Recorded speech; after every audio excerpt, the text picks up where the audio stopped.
Ok. Olá, boa tarde para você. Está no ar o Papo com o Autor, uma transmissão ao vivo da Editora do Brasil. Eu sou Vanessa Costa e vou conversar hoje com o Douglas Santos, autor e professor, bacharel e licenciado em Geografia pela Universidade de São Paulo, mestre em Geografia Humana pela mesma instituição. Doutor em Ciências Sociais pela PUC São Paulo, onde foi professor do Departamento de Geografia durante 30 anos. Atualmente é professor visitante na Universidade Federal da Grande Dourados e ainda autor do livro Geografia das Redes, da Editora do Brasil. Hoje nós vamos conversar sobre mapas, tamanhos e proporções. Nossos mapas estão todos errados? O professor Douglas vai contar pra gente. Claro que vocês podem aproveitar o nosso bate-papo para enviar suas dúvidas, os seus comentários. Não deixe de curtir a página da editora. Estaremos aqui acompanhando todos os seus comentários e também, professor, sempre respondendo às suas dúvidas. Mais uma vez, muito obrigada, professor. Prazer tê-lo novamente aqui com a gente no Papo com o Autor. É sempre bom, né? É um prazer. Vamos então, primeiro começar explicando, afinal de contas, o que é um mapa, professor Douglas. Pois é.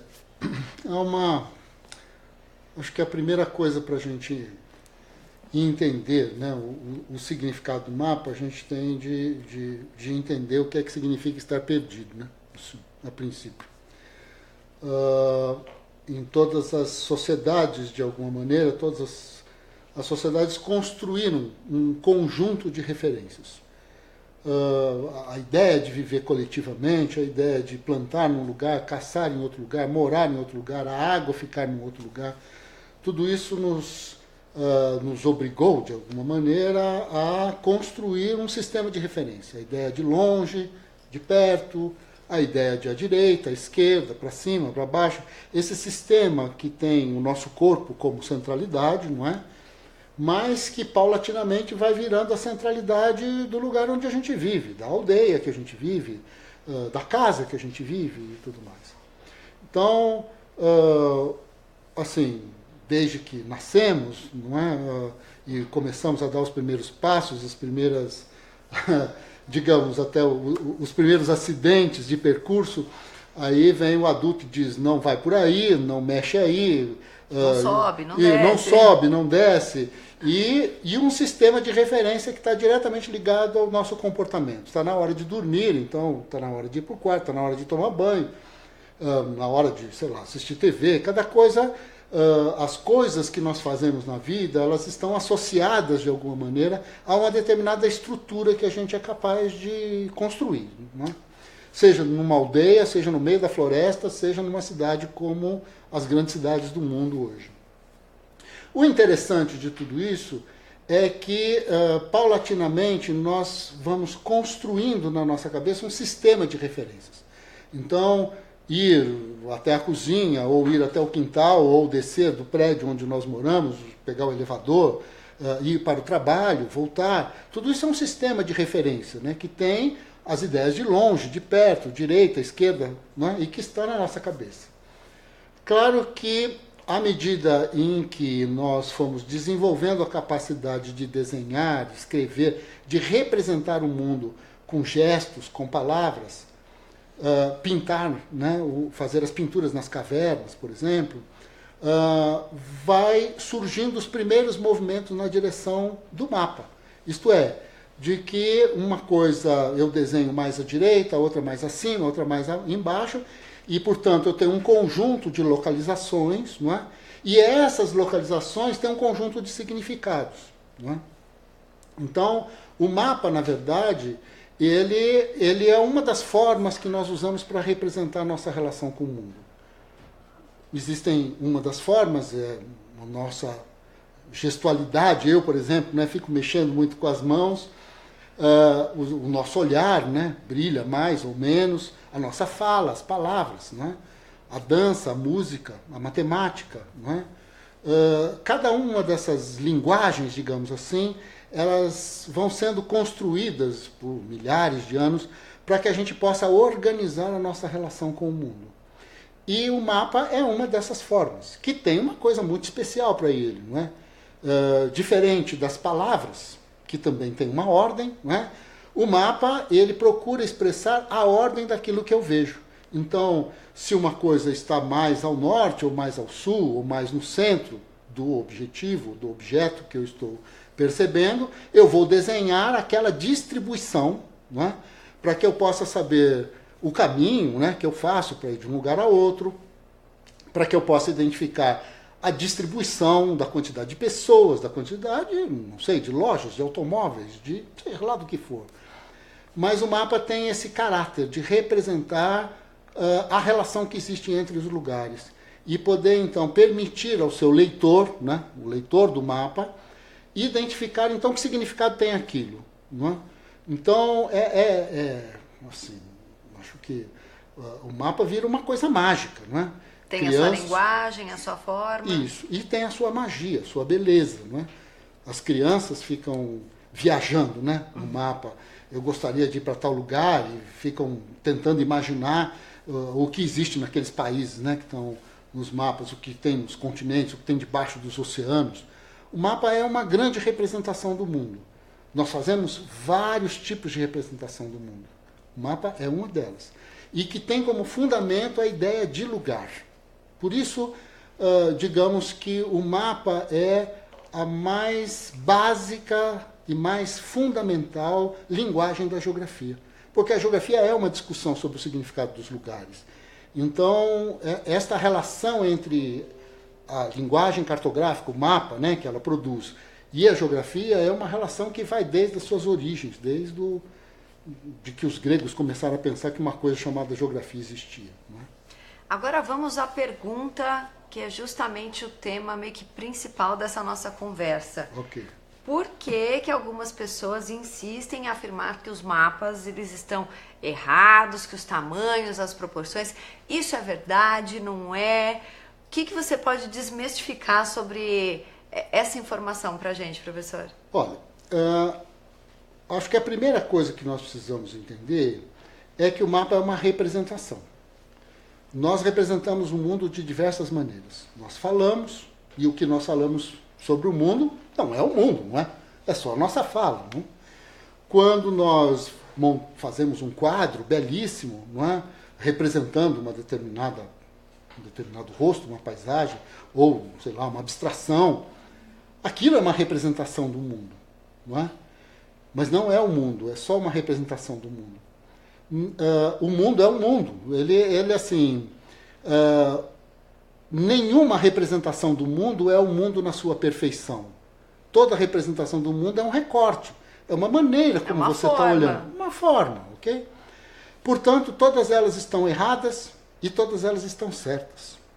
O que isso quer dizer? Quer dizer assim, eu não estou buscando nenhum tipo de relativismo aqui, isso não é verdade. O fundamental é entender o seguinte: se eu escrevo um poema, em que medida esse poema está certo ou errado? Não é? Ele estará errado se a intenção do poeta não se expressar no poema.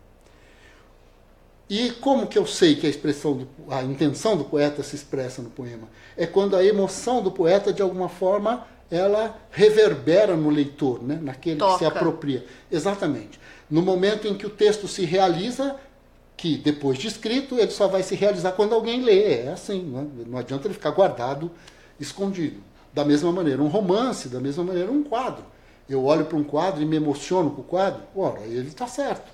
Não me importa se a pessoa pintou no formato, digamos, do cubismo. Eu olho um quadro do Picasso, Guernica, por exemplo, ele está errado, não é? Assim, aquilo é uma emoção. Mas então, como entender esses comentários de que os mapas estão errados ou que estão certos? Como entender naquela proporção exata de que aquele mapa tem uma referência, ele tem um porquê de estar daquela forma para ele ser compreendido? Pois é.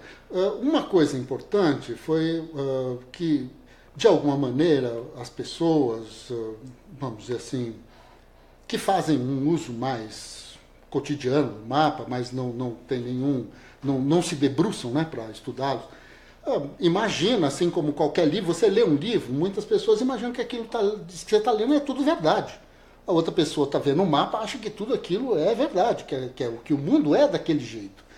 não está entendendo que tanto quem escreveu o livro quanto quem fez o mapa está fazendo a partir de uma representação, a partir de um objetivo, a partir de uma intenção.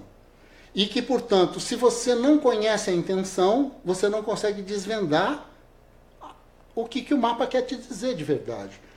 Então vamos imaginar que essa discussão ela vai aparecer no Brasil de forma muito importante já nos anos 70, para os anos 80, tentando mostrar para as pessoas, falando assim, cuidado, não existe nenhum texto verdadeiro, existe sempre a intenção de um autor. Leia, tente compreender e você escolha o quanto daquilo tudo para você é verdade ou não. Então, esta preocupação, que foi uma preocupação dos anos 80, virou uma outra preocupação exacerbada, quer dizer que todos os mapas estão errados. Por quê?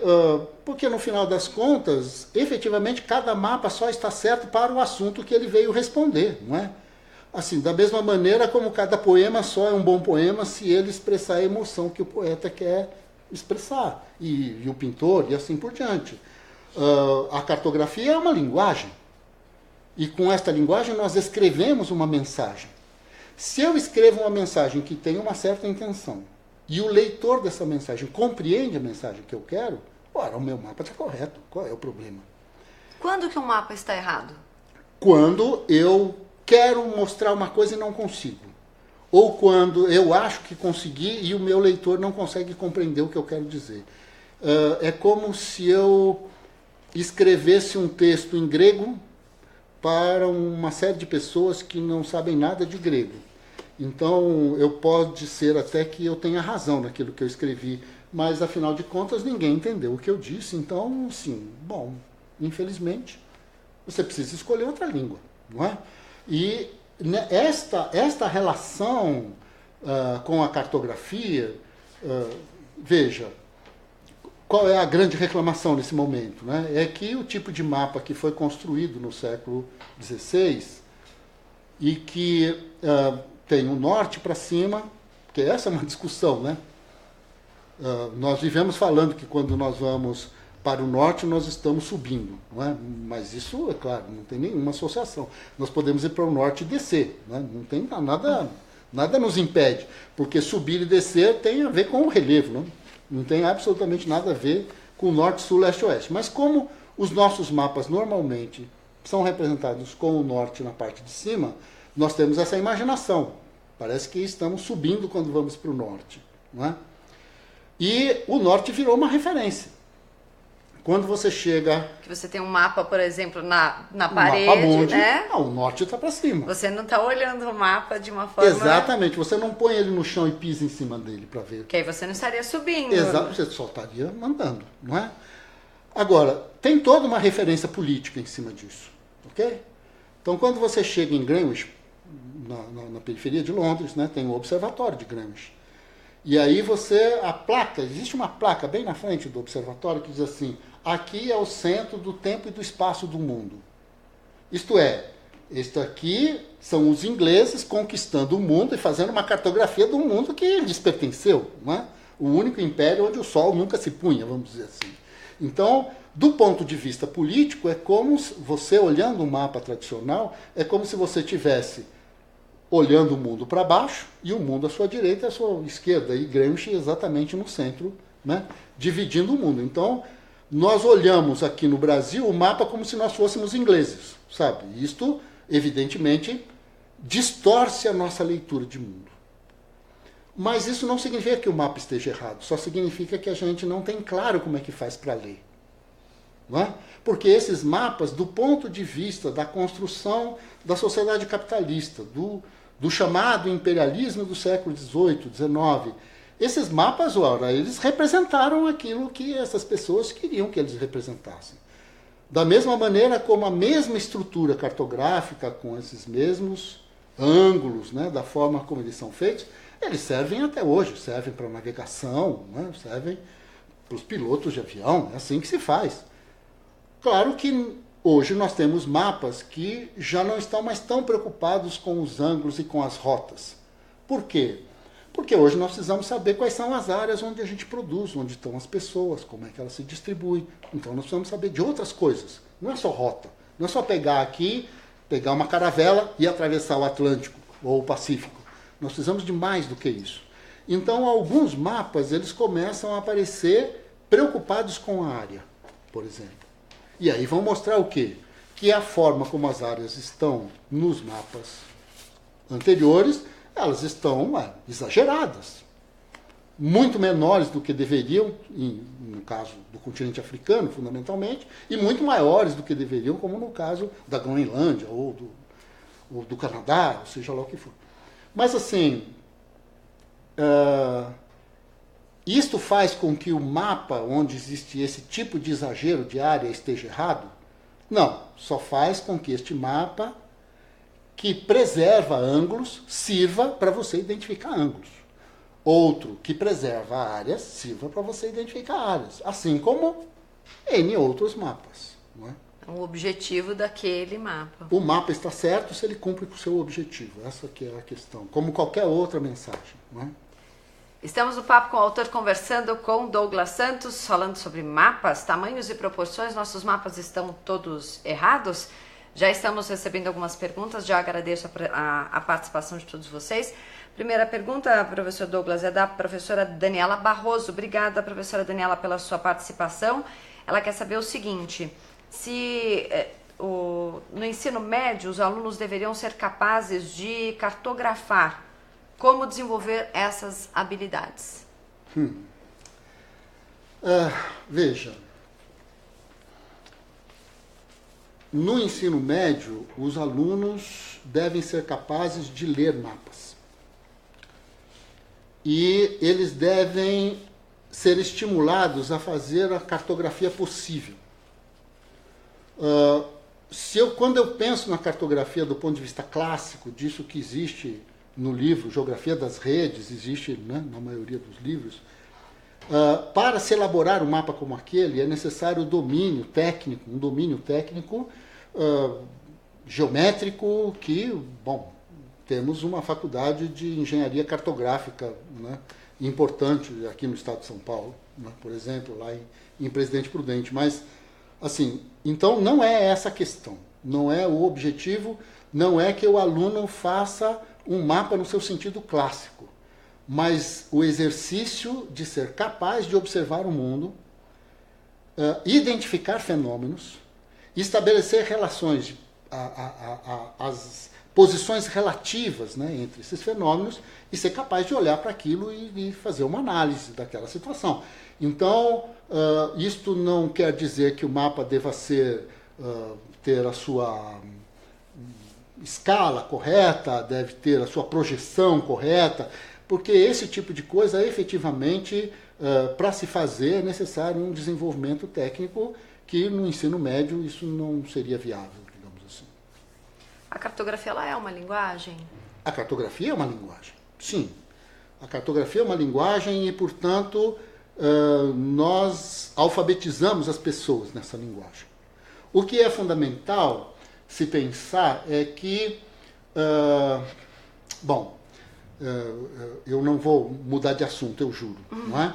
Mas, assim, é fundamental se pensar o seguinte, nós somos alfabetizados para escrever uma língua que nós já falamos, ok? Portanto, nós temos o domínio do significado de algumas palavras e de sua articulação quando nós entramos na escola e vamos aprender a escrever palavras que nós já escutamos, construir frases que nós já falamos. Não é?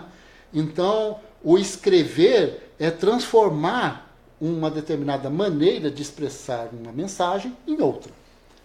Mas uma mensagem que a gente tem minimamente o domínio.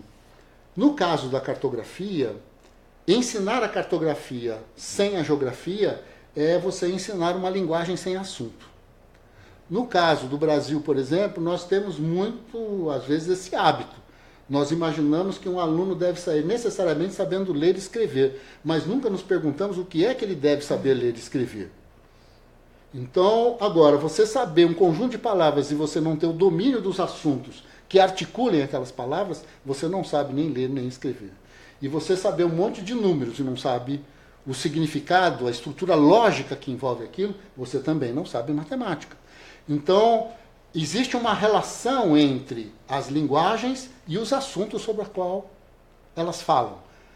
Saber cartografia sem saber geografia é um vazio, não é? Então, nós precisamos dominar a linguagem no processo de aprendizagem da geografia. Esta linguagem é algo que a gente se apropria aprendendo geografia, porque ela é uma demanda do seu conhecimento, é uma necessidade. A Janja Guilherme também mandou uma pergunta questionando como trabalhar a fluência dos alunos no ensino médio na leitura de mapas. Acho que a primeira coisa a se estabelecer é retirar algumas regras clássicas, tirar da frente algumas regras clássicas. Acho que uma das coisas, há muitos anos eu li um texto de um pedagogo francês chamado Freinet. E o Freinet dizia justamente o seguinte, ele criou um método, né, que ele chamava de método natural, e ele dizia assim: se uma mãe começar a ensinar o filho a falar, ensinando primeiro gramática, ele jamais falará, não é? Assim, essa é uma questão, né? Então, a fluência na cartografia está diretamente em discutir os temas da geografia. E aí, olhar para os mapas e começar a descobrir nos mapas o conjunto de informações que estão lá e que me permite, então, entender o significado geográfico daquilo. Esta passagem, não é, entre a fala, entre o texto e o mapa, ela deve ser todos os dias, todas as aulas, em cada movimento, elas estão a serviço dessa fluência, do domínio dessa linguagem. Porque o mapa não pode ser olhado no sentido de, afinal de contas, o que será que ele me diz, não é? Ele deve ser olhado a partir do tema que ele desenvolve, a partir do que é que ele quer me mostrar a partir daquele tema. Sem um tema, ele não é nada, não é? Ele não funciona para coisa alguma. Não é? O professor Herbert Nunes Nuvens quer saber como explicar a morfose geográfica para aquelas turmas mais difíceis. Uau! Bom, isso são questões. Turmas mais difíceis existem. Obrigada, professor Herbert. Existem sempre turmas muito, muito difíceis. E a anamorfose é realmente uma forma, né, da linguagem cartográfica, eu diria, de uso talvez até mais comum hoje, mas recente, né, de uso mais recente. O desenvolvimento da tecnologia, dos computadores, permitiu, então, que esses mapas aparecessem com mais facilidade. E eu diria assim, acho que um grande caminho, né, ou uma possibilidade, não sei se, pelo menos eu já fiz isso com os meus alunos, coitados, não é? Assim, que seria justamente fazer ao contrário, não é? Ao invés de eu ficar olhando o mapa e tentar identificar o que ele diz, eu vou primeiro atrás do tema. Então, acho que um dos mapas, né, comuns, mapas que estão inclusive no Geografia das Redes, por exemplo, né? Temos 2 mapas lá, um sobre quais são os países vendedores, os maiores vendedores de armas do mundo, e quais são os países maiores compradores de armas no mundo. Então, assim, esses países vão, enquanto que os vendedores são, no caso do primeiro mapa, né, os Estados Unidos e outros tais, eles ficam imensos, não é? E quando chega na hora da compra é a Índia e os países do Oriente Médio que ficam imensos, né? A Coreia, né? Essas coisas. Então, justamente esta discussão sobre o tema é que vai me permitir, então, ler o mapa de uma forma imediata.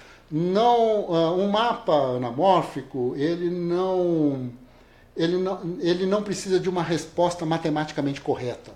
Ele é um mapa que tem por objetivo mostrar uma mensagem de forma imediata aos olhos de quem lê. Então, eu pego um mapa, digamos, sobre problemas de doenças tropicais, ou um mapa que envolva a distribuição de telefones celulares pelo mundo, ou então mapa do conjunto de analfabetos, seja lá o que for, todos eles podem perfeitamente, na sua comparação, estabelecer para mim onde existe uma maior concentração desse fenômeno e onde existe uma menor. E aí poder desenvolver o tema, né? Então, diferente de mapas de rotas, por exemplo, onde eu preciso de uma escala mais precisa, preciso de um cálculo matemático, os mapas anamórficos, o objetivo deles é uma leitura imediata, né? Então, uma classe com muita dificuldade, a primeira coisa é chamar a atenção a partir do tema. Trazer um tema que seja candente e que possa chamar a atenção dos alunos. Intrigá-los, exatamente, né? E aí trazer o mapa para que ele seja um sistema de referência para mostrar como a desigual distribuição de um mesmo fenômeno pelo mundo. Né? Professor Douglas, quais seriam as diferenças, ou as principais diferenças, então, entre mapa, carta, ilustração e maquete?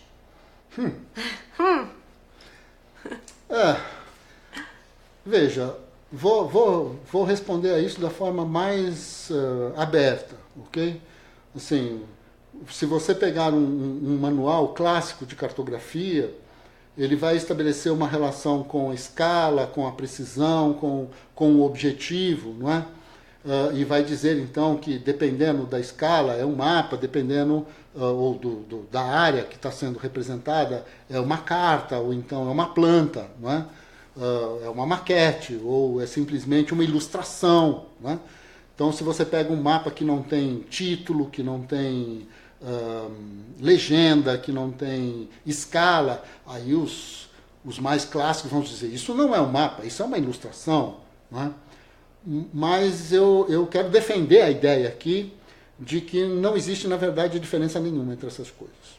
Porque todas elas têm o seu fundamento na linguagem cartográfica e na necessidade de localização.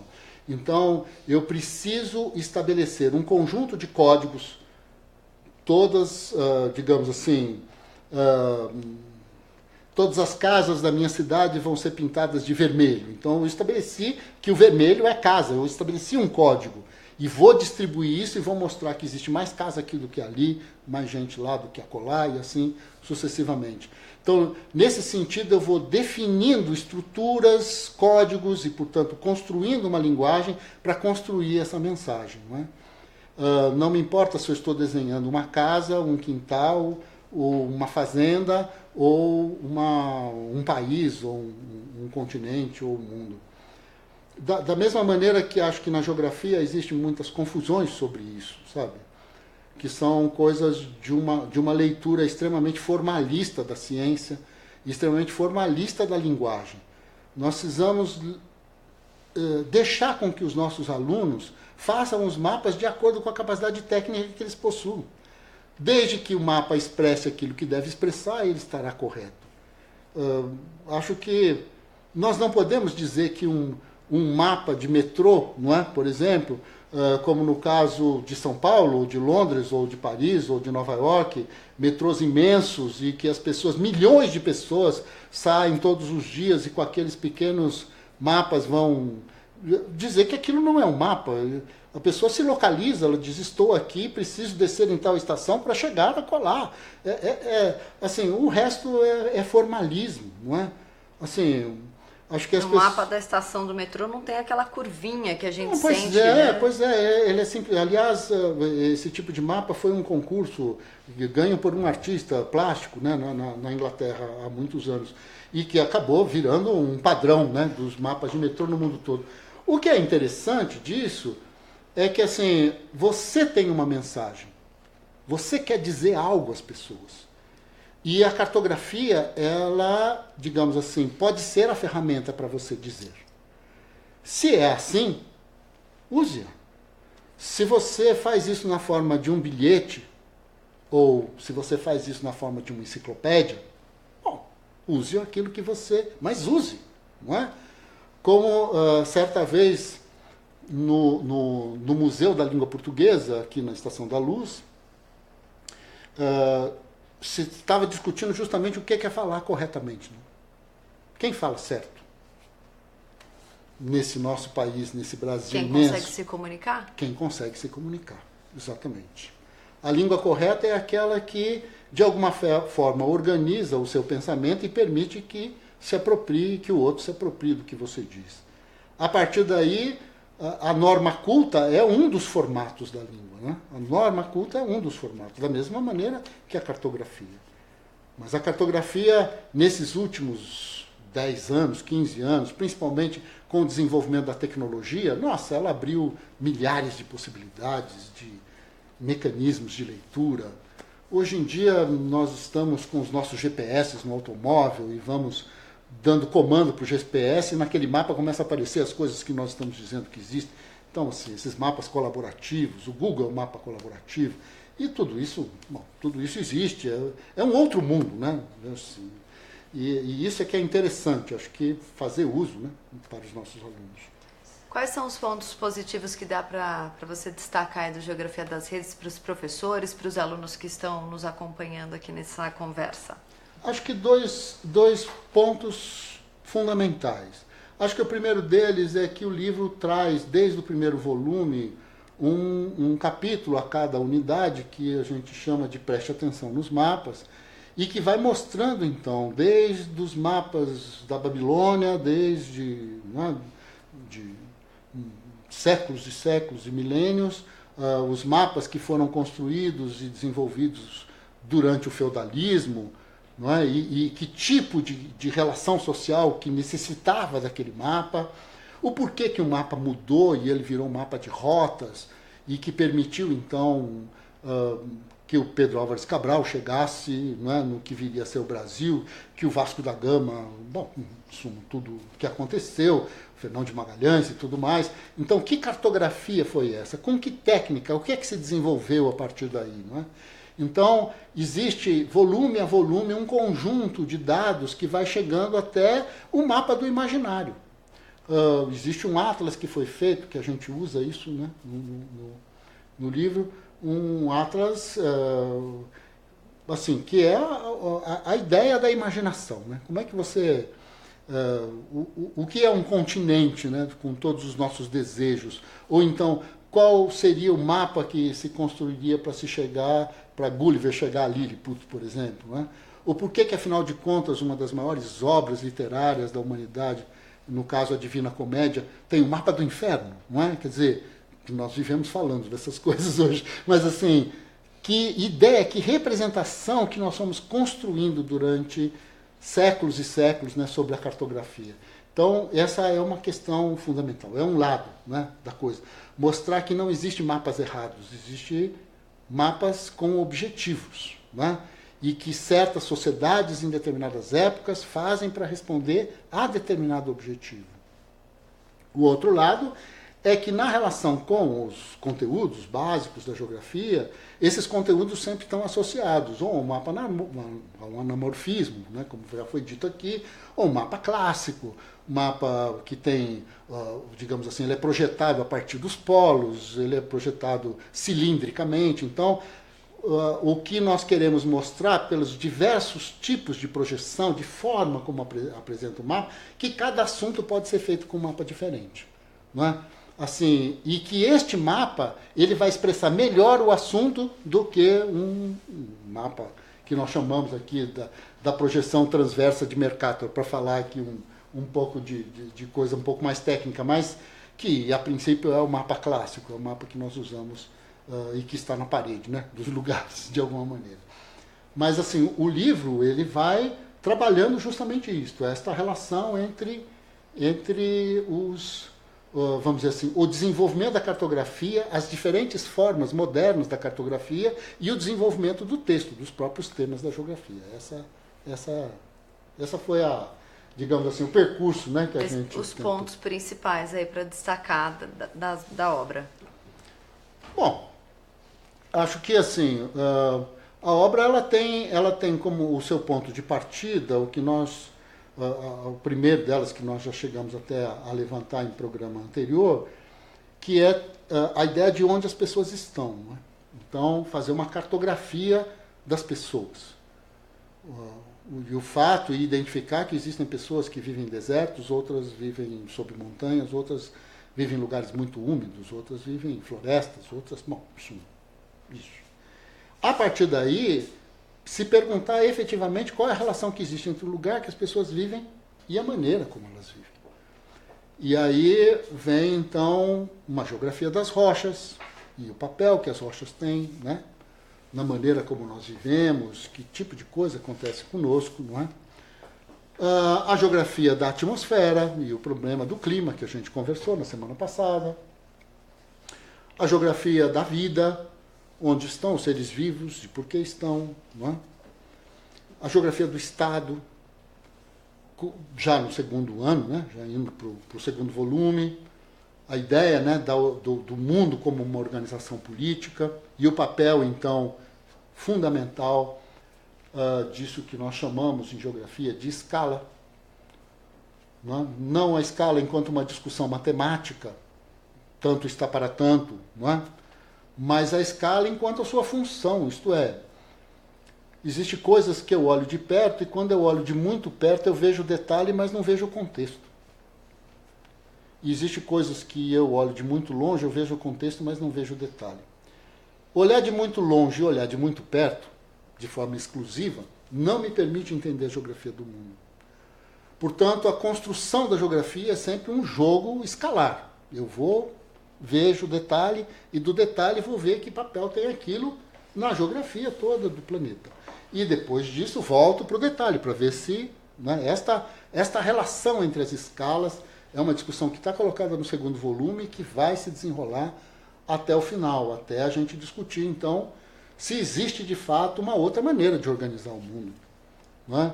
Como o Fórum Social Mundial, por exemplo, não é? Como o Fórum de Davos, ambos querem organizar o mundo, né, de alguma maneira.